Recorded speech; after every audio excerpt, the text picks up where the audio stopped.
तब से हिंदुस्तान में उनके पैर नहीं टिक रहे। कभी ग्रीस में जाते हैं, कभी इटली में जाते हैं, कभी रूस में जाते हैं, जाने दो। प्रधानमंत्री जब शपथ ले रहे थे उसी वक्त जम्मू कश्मीर में आतंकी हमला हो रहा था। अमित शाह जी देश को गुमराह कर रहे हैं।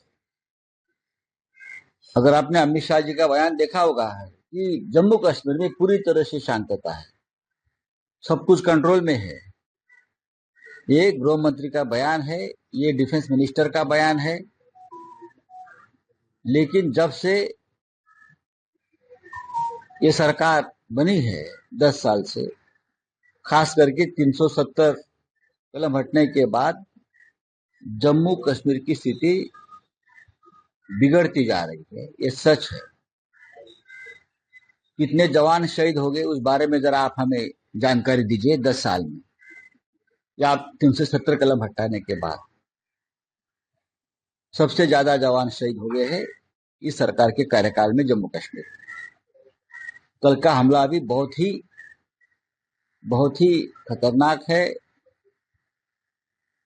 दुखद है। हमारे जवान शहीद हो गए, उसमें से एक जवान महाराष्ट्र के अकोले से है। पुलवामा में हमला हुआ, उसके पीछे क्या साजिश थी अब तक बाहर नहीं आई, और तब से हमले निरंतर जारी है।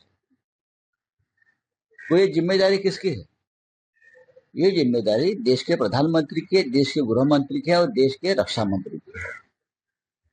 लेकिन जम्मू कश्मीर, मणिपुर, ये 2 राज्य ऐसे हैं कि ये लोग मानते हैं ये भारत का हिस्सा नहीं है।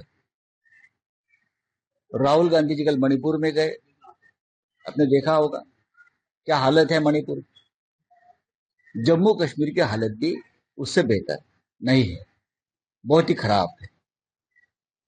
आए दिन लोगों की हत्या होती है, जवानों का बलिदान होता है, फिर आप उनको मेडल्स, शौर्य चक्र, कीर्ति चक्र देते हैं। ये आपकी नाकामी है कि हमारे जवान शहीद हो रहे हैं, आप उनका उत्सव मत मनाइए। राष्ट्रपति भवन में आपने देखा होगा एक यंग लड़की स्मृति, कितनी यंग है, उनका पति शहीद हो गया। तो आपको क्या लगता है उनके दिल में, उसके माँ के दिल में क्या तूफान होगा उस वक्त?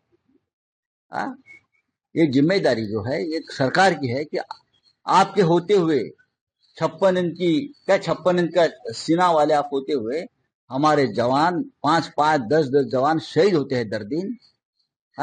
आप सत्ता में बैठने के लायक नहीं हो। वही भाजपा के प्रधानमंत्री इसमें विदेश यात्रा के लिए पुतिन उनका स्वागत करते हैं। पुतिन कहते हैं कि मोदी ने अपनी पूरी जीवन जो है लोगों की मदद के लिए निछावर कर दिया। बात ऐसी है, उनके दौरे के कुछ दिन जो प्रधानमंत्री इसमें दौरे, प्रधानमंत्री तो देश के बाहर रहना पसंद करते हैं, क्योंकि देश में जो समस्या है उनसे वो रूबरू नहीं होना चाहते। देश की समस्या को वो निवारण नहीं करना चाहते या झेल भी नहीं सकते लोगों का प्रेशर। तो बाहर रहना, घूमेंगे फिरेंगे, पिकनिक मनाएंगे, वो मजा करेंगे और कुछ नहीं करेंगे। तो पुतिन जो बोलते हैं, कल और कोई प्रधानमंत्री होता मोदी जी के जगह पे तो पुतिन यही बोलता। पुतिन और कोई बात नहीं करते। जो पुतिन साहब लोकतंत्र को मानते नहीं है, वहां का पूरा विपक्ष खत्म कर दिया, एक तो जेल में है या उनको मार दिया, हत्या कर दी। अब वो पुतिन जी मोदी जी की वाहवाह करेंगे तो उसमें क्या बड़ी बात। अच्छा, मुंबई में हिट मामले में लगभग 24 घंटे भी नहीं बीते और आरोपी के पिता को बेल मिल जाती है। आरोपी अभी फरार है। इस पूरी घटना को आप किस तरह देखते हैं? आरोपी एकनाथ शिंदे जो मुख्यमंत्री, उनका बहुत करीबी आदमी है, ये सबको पता है। एक जमाने में उनका बिजनेस पार्टनर हुआ करता था मेरे हिसाब से, ठाणे डिस्ट्रिक्ट में उनके लिए काम करता था। तो और क्या हो सकता है? कानून कहाँ है? न कानून जम्मू कश्मीर में है, न कानून मणिपुर में है, न कानून यूपी में है, न कानून महाराष्ट्र में है। तो यही होगा, जब तक ये सरकार चलेगी तब तक इस तरह से हिट एंड रन होता होगा। और जो आरोपी है वो 24 घंटे में बाहर आ जाए। पर महाराष्ट्र में भारतीय समाज का उत्सव चालू है। शरद पवार ने राहुल गांधी जी को निमंत्रण दिया। इस निमंत्रण के बाद विपक्ष जो है बीजेपी कह सकते हैं सवाल उठाए और शरद पवार की तुलना मौलाना से करें। इस पूरी घटना से अपनी बात ये बीजेपी बोलने से क्या होती है?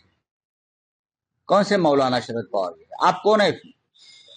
हाँ, आप कौन है? क्या आपने क्या ठेका लिया है क्या? आपने ठेका लिया है हिंदुत्व का और ये सब समाज का? राहुल जी को निमंत्रण दिया है और ये लोगों की इच्छा है, लोगों की भावना है कि राहुल जी आए।